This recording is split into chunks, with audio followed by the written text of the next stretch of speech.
కార్మికులు సమ్మె చేస్తున్నారు, అలాగే లాకప్ అంటున్నారు. దానికి సంబంధించి గత పాలనలో 5 సంవత్సరాలు మన పారాషూట్ లీడర్ గాలి మాజీ ఎంపీ అయినటువంటి మార్గన్ భర్త గత 5 సంవత్సరాలు కూడా పేపర్ల చుట్టూరు తిరుగుతూ పేపర్ కార్మికులు ఉద్ధరిస్తారని చెప్పి గత 5 సంవత్సరాలు కూడా ఏమీ చేయకపోగా వాళ్ళని తీవ్ర ఇబ్బందులకు గురి చేయడమే కాకుండా వాళ్ళ పరంపర స్కీమ్ అనే పేరుతో వాళ్ళ కార్మికులకి ప్రవీణ్ చౌదరి ఈయన వాళ్ళ దగ్గర అక్రమంగా డబ్బులు వసూలు చేసి ఆ డబ్బులు వీళ్ళు జేబులో నింపుకున్నారు. దాన్ని ప్రశ్నించగా వాళ్ళ కార్మికుల ప్రవీణ్ చౌదరి కూడా ఆ డబ్బులంతా కూడా తీసుకెళ్లి మార్గాన్ని భర్త గారికి ఇవ్వడం జరిగిందని చెప్పి స్వయంగా చెప్పారు. మరి ఆయన చెప్పినప్పుడు కూడా ఈయన దాన్ని ఎందుకు ఖండించడం లేదు, నేను తీసుకోవాలని ఎందుకు చెప్పగలరు కూడా ఒకసారి కార్మికులు ప్రజలందరూ కూడా గమనించారు. ఈ రోజు వాళ్ళ పార్టీ నాయకులు ఆ దీక్ష చేపట్టారు. ఆ దీక్ష కనీసం ఈయన వెళ్ళి కనిపించడం కానీ అక్కడ మొహం చూపించడం కానీ కూడా జరగలేదు. కార్మికులు అంటే అక్కడికి వెళ్తే కార్మికులు ఈయన తంతారని భయమా లేదా నిలదీస్తారని భయం అని చెప్పి ఈ సందర్భంగా అడగవచ్చున్నాం. ఒక్కసారి వైసీపీ నాయకులు ఏదైతే గత పాలనలో పరంపర కార్మికుల దగ్గర అక్రమంగా వసూలు చేసిన డబ్బుందో ఆ డబ్బులు దక్కించడం కోసం వాళ్ళ నాయకులు ఏదైతే మార్గాన్ని ఎస్టేట్స్ ముందు కూర్చొని మీరు దీక్ష చేసి ఆ డబ్బులు కాబట్టి కార్మికులు న్యాయం చేస్తే బాగుందని చెప్పి ఈ సందర్భంగా మేము చేస్తున్నాం. గత ప్రభుత్వం మాదిరిగా కూటమి ప్రభుత్వం ఉండదు. కూటమి ప్రభుత్వం కార్మిక పక్షపాతి, కార్మికుల పక్షాన్ని నిలబడుతుంది. తప్పనిసరిగా త్వరలో కార్మికులకు మంచి అగ్రిమెంట్ తీసుకొచ్చి వాళ్ళకి న్యాయం చేసే విధంగా కృషి చేస్తారు మా ఎమ్మెల్యే ఆర్య శ్రీనివాస్ గారు, మా నాయకులు కూడా. అలాగే మీకు ఏమైనా చిత్తశుద్ధి ఉంటే కార్మికుల దగ్గర పరపరస్తులు అన్యాయం అయిపోయిన కార్మికులకు న్యాయం చేసే విధంగా ఎంపీ భర్త గారి దగ్గర ఏదైతే దోచుకున్నారో ఆ సొమ్మును రావడానికి దీక్ష చేపట్టడం తప్ప ఏదో మీరు ఖాళీగా ఉండి ఉరికి కడుకోవడం కోసం కార్మికులను చిచ్చుపెట్టే విధంగా ప్రారంభించని చెప్పి ఈ సందర్భంగా మేము తెలియజేస్తున్నాం. అలాగే ఈ మధ్యన సోమవారం సంఘం ఎన్నికలు జరిగితే మన గాయత్రి భర్త గారు అక్కడ ఉన్న వర్తకులకు ఫోన్ చేసి వాళ్ళకి ఏదైతే పేటెంట్ హక్కు ఉందో నేను చంపేస్తాం లెక్కేస్తాం అనే పదాలను ఉపయోగిస్తూ వాళ్ళని బెదిరిస్తున్నారట. ఇది రాజమండ్రి చాలా ప్రశాంతమైన నగరం, ప్రశాంతమైన వాతావరణం. ఆల్రెడీ మీకు వర్తకులు గతంలోనే బుద్ధి చెప్పారు, చెప్పించుకుంటే విధంగా తీర్పునిచ్చారు. ఇప్పటికైనా మారి ప్రజలకు నిజంగా ఏదైనా మీరు చేయదలుచుకుంటే ప్రజల పక్షాన్ని నిలబడి ప్రజాక్షేత్రంలో తిరిగి వాళ్ళ సమస్యలు గుర్తించండి. అంతే తప్ప నెలకోసారి ఇక్కడ ఉన్న మాదిరి వచ్చి ప్రెస్ పెట్టి ఏదో మాట్లాడి సరిపోవడం సరికదని చెప్పి ఈ సందర్భంగా చెప్తాం. మీరు మాట్లాడితే రెడ్ బుక్ అన్నారు. గతంలో మేము మా నాయకులు అందులో చూసాం. రెడ్ బుక్ అనేది ఎవరైతే అక్రమాలకు పాల్పడ్డారో, ప్రభుత్వ అధికారులు ఎవరైతే అక్రమంగా విధివిధాలు పాటించారో అటువంటి వారి పేర్లు, అటువంటి వారి తగిన నాయకులంగా మా నాయకులైనటువంటి చంద్రబాబు నాయుడు అరెస్ట్ చేస్తే ఎక్కడ కూడా రాష్ట్రంలో కార్యకర్తలు కానీ నాయకులు కానీ బయటకు వచ్చి నిరసన తెలియజేయడానికి కూడా వీలు లేకుండా హౌస్ అరెస్టులు చేశారు. కానీ మా ప్రభుత్వం ఆ రకంగా ఉండదు. ఆ రోజు పవన్ కళ్యాణ్ గారు కూడా ఈదేంటే ప్రశ్నించడం కూడా నెల్లూరు మీద అడ్డుకున్నారు.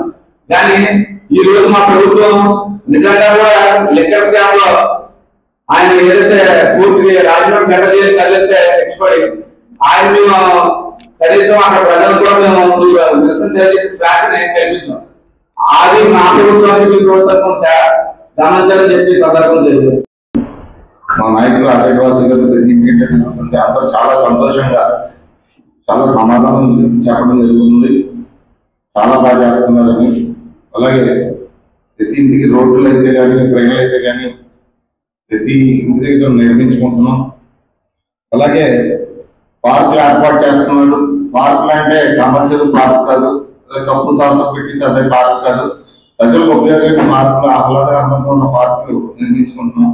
అలాగే గత వైసీపీ ప్రభుత్వంలో మన ప్రభుత్వుడు వెళ్తే ప్రతి ఇది లైన్ లో పెట్టడం జరిగింది.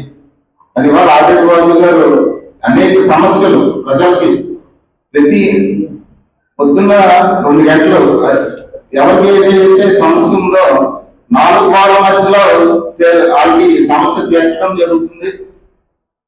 చాలా బాగా చేస్తున్నారు. మళ్ళీ ప్రతిదీ అందరూ మెచ్చుకోవడం జరుగుతుంది. మన పేరెంట్స్ ఎంపీ గారు ఎప్పుడు బస్ మీరు పెడతారో ఆయనకే తెలియదు. అలాగే గతంలో అధికారంలో లేకపోయినా ఇంకా తన వెహికల్ కి సైడ్ వేసి తిరుగుతున్నాడు. అంటే ఇంకా అధికారంలో ఉన్నా అనుకుంటున్నాం, సైడ్ వేసి తిరుగుతున్నాం. మనం ఎక్కడో సౌత్ ఇండియన్ షాపులలో 2 నెలల నుంచి ఒక అతను డోర్ తెస్తాడు, అతను మిస్ అయ్యని చూస్తే తీర చూస్తే అతని దగ్గర ఉన్నాడు. అంటే అతను గన్ మ్యాన్ కింద పెట్టుకున్నాడు అనమాట. అంటే ఇతనికి పిచ్చి పరాకాష్ట ఎక్కువైపోయింది అన్నమాట. అది ఏంటి అసలు ఎంపీ గారు, గాలి ఎంపీ గారు ఏం చేస్తాడో కూడా మనకు అర్థం అవ్వలేదు. మనం అంటున్నారంటే అవతో జనరల్ ఎలక్షన్స్ వచ్చేస్తున్నాయి, నేను నగ్గేస్తాను, మళ్ళీ మీరంతా రెడీగా ఉండని జనరల్ ఎలక్షన్స్ వచ్చేస్తున్నాయి అని చెప్తున్నాడు అంతే. నువ్వు జనరల్ ఎలక్షన్స్ వచ్చినా, ఇప్పుడు ఎలక్షన్స్ వచ్చినా, ఏ ఎలక్షన్స్ వచ్చినా మా ఎమ్మెల్యే గారికి 10,000 మెజార్టీ పెరుగుతుంది. 70,000 80,000 అవుతుంది. అసలు నువ్వు ఇంకా కళలు కలుపుతూనే ఉంటూ అధికారంలో అర్హత లేకపోయినా మీ వాహనం ముందు పోలీస్ జీపులు ఉండాలని ప్రతిసారి చాలా పోలీసులు చాలా ఇబ్బంది పెట్టేవారు. ఇప్పుడు అధికారంలో లేకపోయినా నువ్వు ఎందుకు వాడడం మాకు సమాధానం చెప్పాలి. మళ్ళీ మన సమర్థవర్తకం తమ్ముడు నక్కడి చెప్తున్నాడు. సమర్థవర్తక సంఘం ఎలక్షన్స్ చేయండి, అక్కడ అందరికి వచ్చింది ఆదివాసీ గారు ఒకటే చెప్పారు, మనకి రాజకీయానికి అతీతంగా మీరు ఎలక్షన్స్ చేయండి అని అడపా శ్రీజన్ గారికి ఇప్పించడం జరిగితే ఎతనేదో చేసినట్టు అతను ఆఫీస్ పిలిపించుకుని టీం అందరినీ పిలిపించుకుని ఫోటో చేయడం జరిగింది. అసలు నువ్వు ఏం చేసావంటే వాళ్ళు అందరినీ పిలిపించుకున్నావు. అంటే ప్రతి బ్లాక్ మెయిల్ చేయడం, నువ్వేదో ఒట్టముడు క్యారెక్టర్ గా ఉన్నావు. నీ క్యారెక్టర్ అయితే అందరికీ తెలుసు. నీ క్యారెక్టర్ గురించి మాట్లాడుతున్నావు అంటే నా మాట్లాడుతున్నాను. రాజకీయాల్లో మాట్లాడుతున్నావు, రాజకీయాల మీద మాట్లాడు. క్యారెక్టర్ గురించి మాట్లాడుతున్నావు, క్యారెక్టర్ గురించి నీ క్యారెక్టర్ కూర్చుందా ఇద్దరు మాట్లాడుతున్నావు. అంటే పిచ్చి పిచ్చి మాటలు, పిచ్చి పిచ్చి వాళ్ళు తగ్గించుకుంటే నీకు చాలా మంచిది. నేను